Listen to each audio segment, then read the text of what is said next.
پچھلے دنوں ایک شخص نے حاصل پور شہر کے اندر غربت کی وجہ سے اس نے اپنے بچوں کو پہلے زہر پلایا، 4 5 سال کے کم سن بچے، اپنی بیوی کو زہر دیا، پھر خود اس نے زہر پیا اور پوری کی پوری فیملی موت کا شکار ہو گئی۔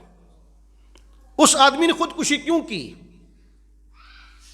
تفصیل میں آتا ہے، میڈیا کے اوپر یہ چیز آن دی ریکارڈ ہے کہ بندہ غریب تھا، 3 ماہ سے مزدوری نہیں ملی، مکان کرائے کا تھا، مالک مکان نے اسے الٹیمیٹ دیا کہ اگر تم اب کرایہ نہیں دو گے تو میرا مکان خالی کر دینا۔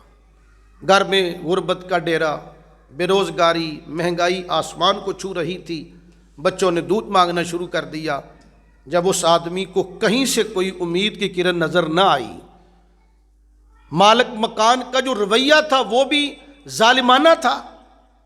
میں تو یہ عرض کرنا چاہتا ہوں کہ آج کے دور کے اندر جو لوگ دکانوں اور مکانوں کے مالکان ہیں انہیں بھی اپنے رویے پر نظر ثانی کرنی چاہیے۔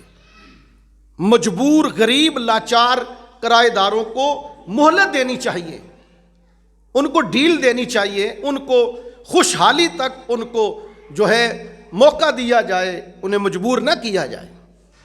میرے حضور نے ارشاد فرمایا کہ ایک بندہ بڑا مالدار تھا، دکاندار تھا، اس نے اپنے ملازمین سے کہہ رکھا تھا کہ جو میرے لوگ مقروض ہیں یا میرے لوگ گاہک ہیں تو ان کو تنگ نہ کیا جائے، انہیں ڈیل دی جائے، جب تک وہ قرض خود نہ ادا کریں انہیں مجبور نہ کیا جائے۔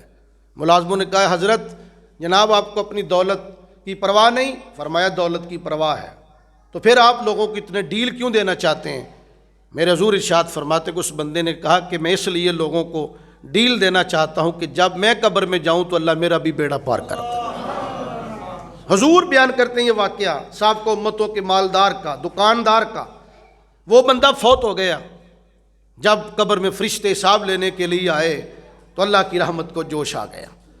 اللہ نے فرمایا فرشتوں میرے اس بندے کا حساب نہ لینا، یہ مجبور ہو کر میرے بندوں کو نرمی دیتا تھا، مہلت دیتا تھا، تو آج میں مختار کل ہو کر اس کا بیڑا پار کیوں نہ کروں؟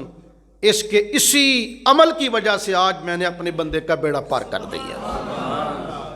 یہ دولت چلی جائے گی، لیکن مجبور کرایہ دار اگر ہمارے رویے کی وجہ سے خودکشی کر کے مر جاتا ہے، یہ بات یاد رکھیں، کل قیامت کا دن ہوگا، گریبان ہمارا ہوگا اور دست قدرت اللہ کا ہوگا۔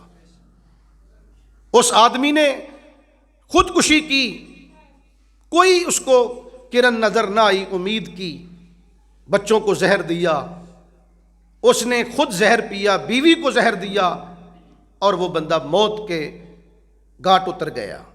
کسی نے کیا خوب کہا تھا کہ غم کے سنجوگ مار دیتے ہیں، زندگی کے روگ مار دیتے ہیں، انسان خود نہیں مرتا اس کو یہ لوگ مار دیتے ہیں۔